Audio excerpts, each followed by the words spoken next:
అంత కష్టపడుతూ కూడా ఆయన ఒక మాట వ్రాసుకున్నారు, a long walk to freedom, తన ఆటోబయోగ్రఫీలో.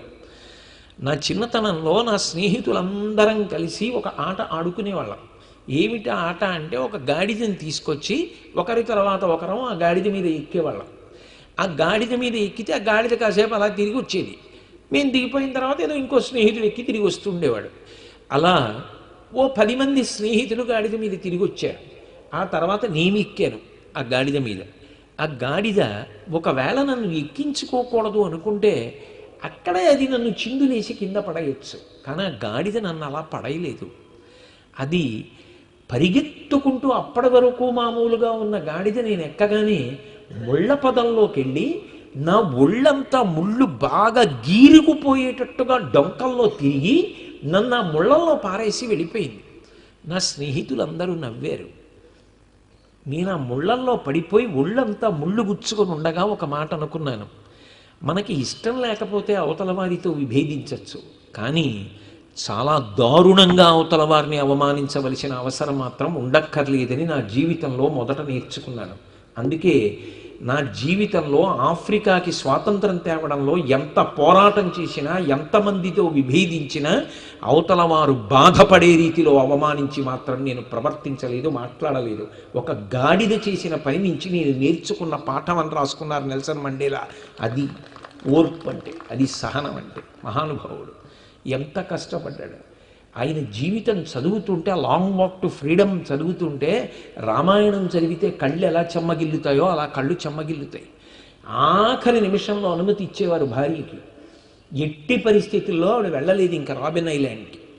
ఎందుకని అంటే, విమానం రన్వే మీద తలుపులు వేసేసి వెళ్ళడానికి సిద్ధమైపోతోందని అనౌన్స్మెంట్ అవుతుంటే అప్పుడు అనుమతి మంజూరు చేసేవారు, నీ భర్తను నువ్వు కలవచ్చు నీ పెళ్ళని. అదే ఆఖరి విమానం రాబిన్ ఐలాండ్కి వెళ్ళడానికి. అది రన్వే మీద వెళ్ళిపోవడానికి సిద్ధంగా ఉంది. అనుమతి పట్టుకుని కూడా ఏడుస్తూ ఆవిడ కుప్పకూలిపోయేది.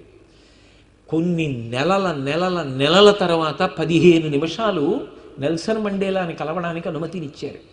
ఆయన గదిలో కూర్చోవాలి, మధ్యలో ఒక అద్దం, దానికి కన్నాలు, అవతల వైపు భార్య, పక్కనే ఒక వ్యక్తి నిలబడి వింటూ ఉంటాడు. మాటలు మాట్లాడుకునేటప్పుడు ఏదైనా ఆ పేరు గురించి మాట్లాడుతున్నాడంటే అనుమానం వస్తే ఆయన మాట్లాడడం ఆప్ చేయించేసి ముందు ఇతను మాట్లాడతాడు. నువ్వు ఎవరి గురించి మాట్లాడుతున్నావు అని అడుగుతాడు. ఆ 15 నిమిషాలు భార్యని స్పష్టంగా చూసుకోవడానికి అంత దూరంలో ఉండాలి కిటికీకి. అలా కూర్చోబెట్టేవారు కుర్చీలో. కన్నాలలోంచి భార్య కనపడాలని ఆయన పొందిన ఆవేదన గురించి ఆయన వ్రాసుకున్నది చదివితే, తర్వాత మళ్ళీ రాళ్ళు కొట్టడానికి ఎడితే 15 నిమిషాలు భార్యని చూసినందుకు ఎంత కదిలిపోయిందో హృదయం, ఎంత కష్టపడ్డాడో, ఎన్ని దశాబ్దాలు అలా ఓర్పు పట్టి పోరాటం చేసి స్వాతంత్ర సంగ్రామం చేసి, ఆయన ఎవరి మీద కత్తి దుయ్యలా కర్ర దుయ్యలా, అంత పోరాటం చేసి చిట్ట చివరికి దక్షిణాఫ్రికాకి స్వాతంత్రం తెచ్చుకున్నాడు మహానుభావుడు. ఏమి ఓర్పు! రామాయణ కాలమే కాదు, ఇప్పటికీ ఉన్నారు మహాత్ముల జీవితాలు చదువుతుంటే నిజంగా వాళ్ళ సహనం, వాళ్ళ పెద్దరికం, వాళ్ళ ప్రవర్తన, మనం ఏం ప్రవర్తిస్తున్నాం. కాబట్టి రాముడి గొప్పతనం ఎక్కడుంది అంటే ఆ ఓర్పులో ఉంది. అదే ఓర్పు నా తల్లి సీతమ్మది. క్షితిక్షమా పుష్కర సన్నిభాక్షి యారక్షిత రఘవలక్ష్మణాభ్యాం సారాక్షసీభి వికృతేక్షణాభి సంరక్షిత సంప్రతి వృక్షమూలి అంటారు వాల్మీకి రామాయణంలో. క్షితిక్షమా పుష్కర సన్నిభాక్షి, భూదేవికి పుట్టిన కూతురు కదూ, అందుకని భూమికి ఎంత ఓర్పో ఆ తల్లికి అంత ఓర్పు సీతమ్మకి. భూమి చూడండి, నేను నిద్ర లేచి తిరగాలంటే మొట్టమొదట ఆవిడ మీద పాదాలు పెడతాను, ఏమనుకోదు. నా చంటితనంలో మా అమ్మ ఒళ్ళో పడుకుని ఆవిడ్ని గుండెల మీద పాదాలతో తన్నాను. నన్ను కన్న తల్లి పూల పొట్లం విప్పి ముద్దు పెట్టుకున్నట్టుగా నా చిన్న పాదాలని పట్టుకుని ముద్దు పెట్టి ఆవిడ గుండెల మీద తన్నానన్న నా తప్పుని క్షమించింది. పెద్దవాడిని అయిన తర్వాత దిక్కు లేక ఆ అమ్మని కాళ్ళతో తంతున్నాను, అయినా అమ్మ క్షమిస్తోంది. ఆవిడ మీద మూత్ర విసర్జన చేస్తున్నాను, మల విసర్జన చేస్తున్నాను. నాకు అన్నం కావాలంటే నాగలి పెట్టి ఆవిడ గుండెల మీద రాపాడిస్తున్నాను. నేను ఇల్లు కట్టుకోవాలంటే శంకుస్థాపనకి గుణపం పెట్టి గొయ్యి తీసి అందులో శంకుస్థాపన చేస్తున్నాను. ఇన్ని చేసినా ఆ అమ్మ మాత్రం అన్నం పెట్టి నన్ను కాపాడుతోంది. ఊపిరి ఉన్నంతకాలం మా గురువుగారు, మా శిష్యుడు, మా అన్నయ్య, మా తమ్ముడు, మా మామగారు, మా పెదతండ్రి అని చెప్పి చుట్టూ తిరిగిన వాళ్ళు ఊపిరి అయిపోయిన తర్వాత ఎవరు ఉంచుకుంటారు? కానీ నేనున్నాను నాన్న అని చెప్పి తల్లి మళ్ళీ తనలో కలుపుకుంటోంది. అంత ఓర్పు ఆ తల్లికి, ఏం చేసినా కదలకుండా అలా ఉందే నా తల్లి సీతమ్మదా ఓర్పు అన్నారు. చితిక్షమా పుష్కర సన్నిభాక్షి. ఆవిడే తెలుసుకుంటే రామాయణం వెంటనే అయిపోయింది. ఆవిడే చెప్పింది. ఎందుకని? నిజంగా రావణ నేనే తలుచుకుంటే నిన్ను చంపెయ్యాలనుకుంటే రాముడు ఎందుకురా? నా యొక్క తపశ్శక్తి చేత, పాతివ్రత్యం చేత నిన్ను భస్మార్హి తేజస, నా తేజస్సుతో బూది కుప్పం చేస్తా. కానీ పతివ్రత ధర్మాన్ని పాటించి రాముడు వచ్చి నన్ను రక్షించాలని వదిలిపెడుతున్నా. వదరి మాట్లాడుతున్నావు, ఈ మాట్లాడిన మాటల పాపము కట్టి కొడపకుండా వదిలిపెట్టదు. దానికి కూడా సిద్ధపడు అంతే. అయిందా? ఓర్పు, ఆ సహనం ఉన్నదే అది గొప్పది. నేర్పాడు మహానుభావుడు విశ్వామిత్రుడు. రాముణ్ణి చెక్కాడు అని మీతో మనవి చేశాను కదా నేను మొదటి రోజున. బాలకాండలో రామచంద్రమూర్తిని తీసుకుని వెడుతున్నప్పుడు ఒక అద్భుతమైన ఉపాఖ్యానం చెప్పాడు. కుశనాభుడు అని ఒక మహారాజు, బాలకాండ. ఆయనకి ఘృతాచి అనబడేటటువంటి అప్సరస యందు 100 కన్యలు కలిగారు, 100 ఆడపిల్లలు. వాళ్ళందరూ చాలా గొప్ప అందమైనటువంటి పిల్లలు. వాళ్ళు వివిధ వాద్య పరికరములను మ్రోగిస్తూ సంగీతం పాడుతూ ఒక రోజున తోటలో నించున్నారు. వాయుదేవుడు అటుగా వచ్చాడు. వాయుదేవుడు రాని ప్రదేశం ఏముంటుంది? ఆయన ఈ 100 చూశాడు. మీరు ఇంత అందగత్తెలు, కానీ మనుష్యకాంతలు. కాబట్టి కాలంలో మీ యొక్క అందము శిథిలమైపోతుంది. మాకురు ధనజన యవ్వన గర్వం హరతి నిమీషత్కాల సర్వం మాయామయమిదమఖిలం హిత్వా బ్రహ్మవదంతం పరిశరీత్వ అంటారు శంకరులు. వృద్ధాప్యం వచ్చేస్తుంది. ఆ వృద్ధాప్యంలో మీ అందమంతా నశించిపోతుంది. అలా కాకుండా మీ అందము శాశ్వతత్వమును పొందాలి అంటే మీరు ఒక పని చేయండి. నన్ను భర్తగా స్వీకరించండి. మీ 100 నేను భార్యలుగా స్వీకరిస్తాను. నాకు భార్యలైతే మీ అందము చెదరదు. ఇలాగే ఉండిపోతారు త్రిదేశులు. 30 సంవత్సరముల వయస్సులోపే ఉండిపోతారన్నాడు. వాళ్ళు అన్నారు, నువ్వు మమ్మల్ని అలా అడగచ్చా? పితాహి ప్రభురస్మాకం దైవతం పరమం హి సహ యస్యనో దాస్యతి పితాసనో భర్త భవిష్యతి. ఇక్కడ ఒక ధర్మం ఉంది. ఒక పిల్లని భార్యగా పరిగ్రహించాలి అంటే ఆ పిల్లని కన్న తండ్రిని అడగాలి. ఆ పిల్లని కన్న తండ్రి అంగీకరించి పిల్లని ధర్మపత్నిగా ఇచ్చి వివాహం చేస్తాడు. అంతేకాని మా దగ్గరికి వచ్చి నువ్వు ఇలా అడగచ్చా? నువ్వు ఇలా అడగనూకూడదు. ఈ దేశమునందు పుట్టినటువంటి ఆడపిల్లలు తండ్రిని ధిక్కరించి తమ భర్తను తామే నిర్ణయించుకునే రోజులు రాకుండుగాక అని వాళ్ళు అన్నారు బాలకాండలో. ఆ 100 కన్యలు అన్నారు. ఆయనకి కోపం వచ్చింది వాయుదేవుడికి. నేను మిమ్మల్ని భార్యలుగా స్వీకరిస్తాను అంటే మీరు నాకు ధర్మం చెప్తారా అని ఇంతటి వాయుదేవుడు ఆగ్రహించి వారి శరీరములోకి ప్రవేశించి వాళ్ళు దుర్బలులైపోయేటట్టుగా చేసి, గూని ఏర్పడేటట్టు చేసి వాళ్ళు నేలపడిపోయేటట్టు చేశాడు. వాళ్ళ తోటలోంచి పాకుతూ దొల్లుతూ అంతఃపురంలోకి వచ్చారు. తండ్రి కుశనాభుడు చూశాడు. ఇదేమమ్మా మీరు 100 ఇలా నేలపడిపోయారు, తల్లి ధర్మాన్ని పట్టుకుని ఉన్న మిమ్మల్ని ఇలా పాడు చేసిన వాడు ఎవరు అని అడిగాడు. వాళ్ళు అన్నారు, నాన్నగారు వాయుదేవుడు మమ్మల్ని భార్యలు కమ్మని అడిగాడు. మేమన్నది ఒక్కటే, ధర్మం అన్న మాట ఒకటి ఉంది కదూ, తండ్రిని అడగాలి తప్ప మమ్మల్ని అడగచ్చా? అలా అడగకూడదు. మా తండ్రిని అడుగు. మా తండ్రి మమ్మల్ని ఇవ్వాలని నిర్ణయం చేస్తే మేము నీకు భార్యలం అవుతాం. ఆ తర్వాత మా నాన్నగారికి చెప్తాం మా ఇష్టమో ఏదో ఆ తర్వాత విషయం. నీతో చర్చించకూడదు. మాకు నీతో కాదు సంబంధం, ఆయనతో మాట్లాడన్నాం. ఆయన కోపగించి మమ్మల్ని దుర్బలుల్ని చేశాడు నాన్నగారు. వెంటనే కుశనాభుడు అన్నాడు, తండ్రి అమ్మా మీరు అపారమైన తపశ్శక్తి సంపన్నులు కదా, మీరెందుకు వాయుదేవుణ్ణి శపించలేదు అని అడిగారు. వాళ్ళు తలుచుకుంటే వాయుదేవుణ్ణి శపిస్తారు, మీరెందుకు శపించలేదు అన్నారు. అంటే వాళ్ళు అన్నారు, నాన్నగారు తప్పు చేశాడు అని నిర్ణయం చేసి ప్రతివాణ్ణి ఇలా శపించుకుంటూ వెళ్ళిపోతే లోకం ఎక్కడ నిలబడుతుంది నాన్నగారు, అందుకని అంటే వెంటనే కుశనాభుడు ఒక మాట అన్నాడు, అమ్మా మీ వంటి బిడ్డల్ని కన్నందుకు నేను సంతోషిస్తున్నానమ్మా. క్షమాదానం, క్షమా యజ్ఞ, క్షమా సత్యం హి పుత్రికా, క్షమా యశ, క్షమా ధర్మం, క్షమయావిష్టితం జగత్. అమ్మా ఓర్పుని మించినటువంటి యజ్ఞము లేదు. ఓర్పుని మించినటువంటి దానము లేదు, ఓర్పుని మించినటువంటి సత్యము లేదు, ఓర్పుని మించినటువంటి ధర్మము లేదు. అసలు నిజానికి ఈ భూమి నిలబడింది, లోకము నిలబడుతోందంటే ఓర్పు ఎందు నిలబడుతోంది. ఎవరికి ఇష్టం వచ్చినట్టు వాళ్ళు ఓర్పు అన్న మాటని విడిచిపెట్టి ప్రవర్తిస్తే లోకం ఎలా నిలబడుతుంది? శక్తి ఉన్న వాళ్ళందరూ ఎవడో ఒకడు తప్పు చేశాడని శాపాలు ఇచ్చుకుంటూ పోతే ఎలా నిలబడుతుందమ్మా లోకం? ఎంత గొప్ప మాట చెప్తున్నారమ్మా. అలంకారోహి నారీణాం క్షమయాతు పురుషస్య యావ. ఈ ఓర్పున్నదే ఇది స్త్రీలకే కాదమ్మా, పురుషులకు కూడా ఉండాలి. అది నిజానికి పైకి కనపడనటువంటి గొప్ప అలంకారం. అమ్మా ఎంత గొప్ప పని చేశారమ్మా అన్నాడు. ఇది చెప్పాడు విశ్వామిత్రుడు రామచంద్రమూర్తితో. ఆ ఓర్పు అంత గొప్పది రామ. ఆ ఓర్పు లేనినాడు అవతలవాడు ఎంత తప్పు చేసిన వాడైనా ధర్మంతో నువ్వు కలిసి ఉండాలి అనుకుంటే నీకు ఓర్పు ఉండి తీరాలి. నేను మీకు ఒక ప్రబలమైన దృష్టాంతం చూపిస్తాను. ఒకప్పుడు అయోధ్యానగరంలో అంతఃపురంలో భరతశత్రుఘ్నులు ఇద్దరూ కూర్చుని చాలా బాధతో మాట్లాడుకుంటున్నారు. అప్పటికి రాముడు అరణ్యవాసానికి వెళ్ళిపోయాడు, లక్ష్మణస్వామి అరణ్యవాసానికి వెళ్ళిపోయాడు, సీతమ్మ అరణ్యవాసానికి వెళ్ళిపోయింది, దశరథ మహారాజు గారు చనిపోయాడు, కౌసల్య సుమిత్ర కైకేయి విధవలైపోయారు. అంతఃపురానికి ఏ విధమైనటువంటి అందం లేదు, నిస్తేజంగా ఉంది, అంతా చీకటి, ఎవరిలో చూసినా నిరాశ నిస్పృహలు. వీళ్ళిద్దరూ చాలా బాధపడుతూ చోట కూర్చున్నారు. అప్పుడు మందర వెళ్ళిపోతుంది. కైకేయి మందర చెప్పిన మాటలు విని ఆమె గూనికి ఒక బంగారు తొడుగు చేయించింది.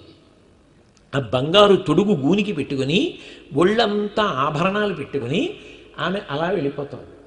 వెళ్ళిపోతుండగా ఎవరో అక్కడున్న సైనికుడు అన్నాడు, భరతశత్రుఘ్నులారా, పచ్చని చెట్టులా ఉన్నటువంటి మీ ఇంట్లో తొర్రలో అగ్నిలా ప్రవేశించింది ఈ మందరే.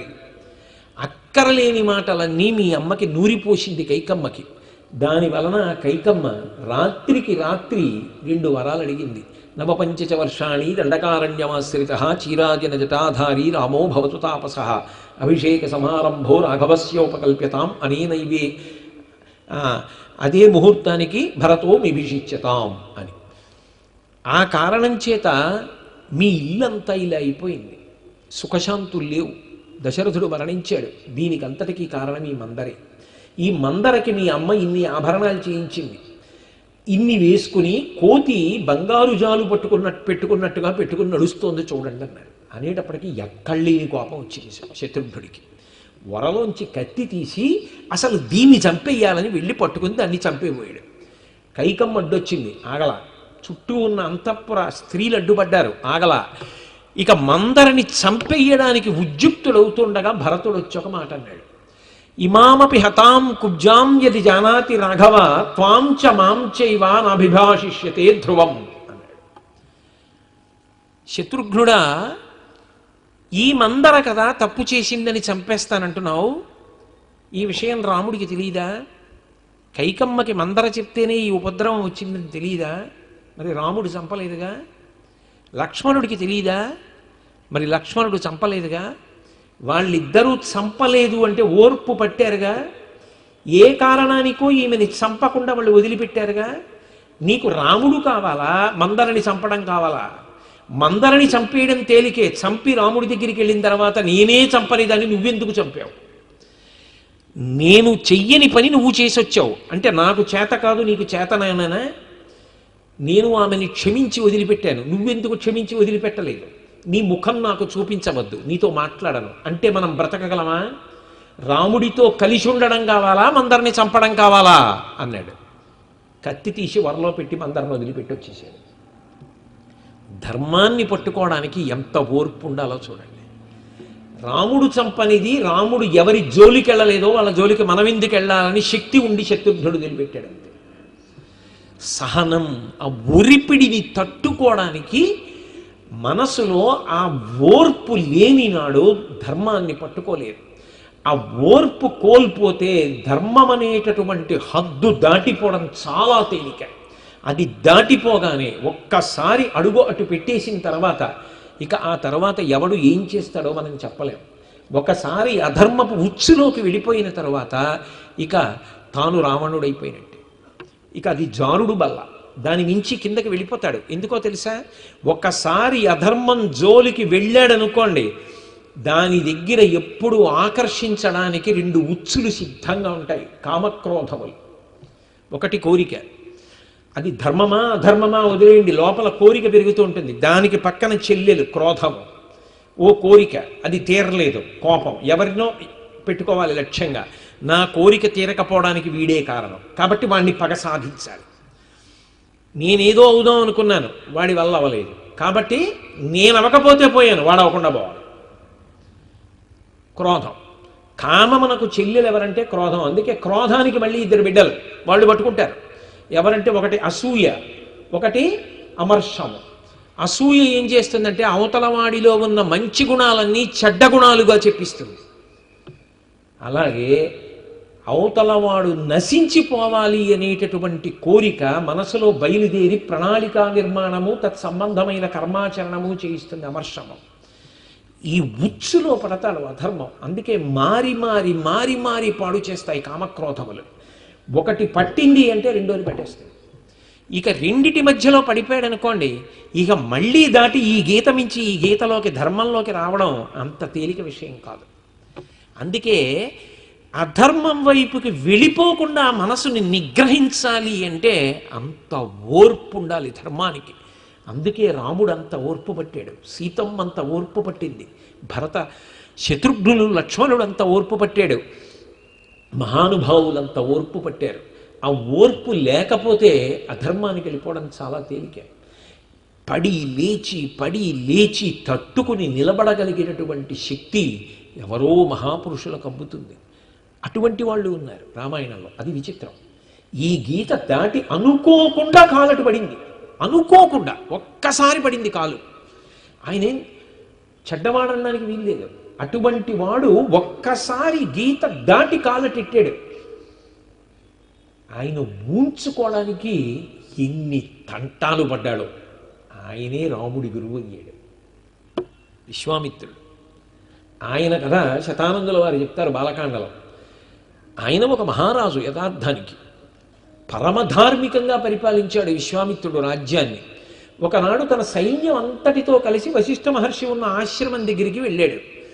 ఆ వశిష్ఠ మహర్షి ఆశ్రమం చక్కటి పూతోతలతోటి, చెట్లతోటి, లతలతోటి, వాలకిల్యులతోటి, వైఖానసులతోటి సొంపుగా ఉంది.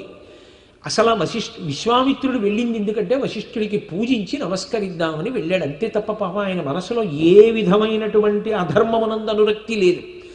అంత జాగ్రత్తగా వెళ్ళాడు, అంత జాగ్రత్తగా నమస్కారం చేశాడు, విశ్వామిత్రుడిని కూర్చోబెట్టాడు, గౌరవించాడు. నువ్వు రాజ్యానికి రాజు అన్నాడు, అర్ఘ్యపాద్యాలు ఇచ్చాడు, పళ్ళిచ్చాడు, మూలములు ఇచ్చాడు, అన్నీ తిన్నాడు. ఒకరితో ఒకరు చక్కగా సంభాషించుకున్నారు. అంతా అయిపోయింది, నేను బయలుదేరతానన్నాడు విశ్వామిత్రుడు. అప్పటి వరకు బాగా గుర్తుపెట్టుకోండి, ధర్మమన్న గీత వెనక్కే ఉన్నాడు విశ్వామిత్రుడు. తన ధర్మం తాను చెయ్యాలి కదా వశిష్ఠుడు. ఆయన గృహస్థు, ఇంటికి వచ్చాడు, మంత్రులతో వచ్చాడు, సామంతులతో వచ్చాడు, సైన్యంతో వచ్చాడు. మధ్యాహ్నం వేళ అయిపోతోంది, తాను తినేసి కూర్చుంటాడా? వచ్చిన వాడికి పెట్టద్దు మరి ఆ సమయంలో. కాబట్టి ఆతిథ్యం తీసుకుని వెళ్ళండి, నా ధర్మం నాకు ఉంటుందిగా గృహస్థుని, నేను పెట్టింది ఏది ఉంటే అదే తిని వెళ్ళండి అన్నాడు. అంటే విశ్వామిత్రుడు అన్నాడు, ఇచ్చారుగా, తేనె పెట్టారుగా, పళ్ళు ఇచ్చారుగా, మూలములు పెట్టారుగా, చాలు, ఏమక్కర్లేదు, శ్రమ తీసుకోకండి అన్నాడు. గీత దాటలేదు. వశిష్ఠుడు అన్నాడు, నా ధర్మం పాడవకూడదుగా, మధ్యాహ్న కాలం అవుతోంది, భోజన వేళ, నేను ఏది పెడితే తినండి, మీరే కాదు, మీ సైన్యము, మీ పరివారము, మీతో వచ్చినటువంటి విద్వాంసులు, అలాగే మంత్రులు, దండనాథులు, సైన్యాధిపతులు అందరికీ పెడతానన్నాడు. సరే పెట్టండి అన్నాడు. ఆశ్రమం కదా, వశిష్ఠుడు ఏం పెడతాడు? ఏదో కాస్త వెదురు బియ్యం అన్నం పెట్టచ్చు, కాస్త పెరుగు ఇవ్వచ్చు, కాస్త ఇంకొంచెం తేనె ఇవ్వచ్చు, అందరికీ తలకో 2 పళ్ళు ఇవ్వచ్చు, పోన్లే పెద్ద ఆయన సంతోషించేటట్టుగా ప్రవర్తించి వెళ్ళిపోదాం. ఇప్పుడు కూడా గీత కట్టే ఉన్నాడు. కానీ ఊహించని విషయం ఒకటి జరిగింది. ఆయన శబళని పిలిచాడు, కామధేను, ఆయన ఆశ్రమంలో ఉంది వశిష్ఠుడి దగ్గర. పిలిచి ఆయన అన్నాడు, వీళ్ళందరికీ భోజనం పెట్టవలసిన సమయం ఆసన్నమైంది, వీళ్ళెవరికి ఏది ఇష్టమో అది సృజించన్నాడు. పప్పు కూర ఉండడం లేదు, ఎవరికి మనసులో ఏది ఇష్టమో దాన్ని సృజించు అన్నాడు. నానా స్వాదు రసానాంచ భాజనాని సుపూర్ణాని అని ఎన్ని పదార్థాలు, నానా స్వాదు రసానాంచాషాఢభానాం తథైవ చ భాజనాని సుపూర్ణాని గౌడాని చ సహస్రశః. బెల్లంతో చేసిన పదార్థాలు, కూరలు, పచ్చళ్ళు. నాకేదో వంకాయ కూర ఇష్టమైతే నా విస్తట్లోకి వంకాయ కూర వచ్చింది. నా పక్కన కూర్చున్న వాళ్ళకి బీరకాయ కూర ఇష్టమైతే బీరకాయ కూర వచ్చింది. ఆ పక్కన ఉన్నవాడికి పాయసం ఇష్టమైతే పాయసం వచ్చింది. ఈ పక్కన ఉన్నవాడికి అప్పాలు ఇష్టమైతే అప్పాలు వచ్చాయి. ఎవరికి మనసులో ఏది తినాలని ఉంటుందో వచ్చాయి. అందులో తినే ఉన్నాయి, కొరికే ఉన్నాయి, నాకే ఉన్నాయి, జుర్రుకునే ఉన్నాయి, తాగే ఉన్నాయి, అన్నీ ఉన్నాయి. అందరూ తిన్నారు. ఆశ్చర్యపోయాడు విశ్వామిత్రుడు. అరే రే, ఏదేనో ఇస్తాడు, 2 పళ్ళు ఇస్తాడు అనుకున్నాను. ఈ కామధేను ఉందిరా ఈయన దగ్గర, దాన్ని పిలిచి పెట్టమనగానే ఏం పెట్టేసింది అని ఆయన దగ్గరికి వెళ్ళి అన్నాడు. ఇప్పుడు గీత దాటడం మొదలెట్టాడు. కాలెత్తాడు. ఎత్తి ఒక వాదన తీసుకొచ్చాడు.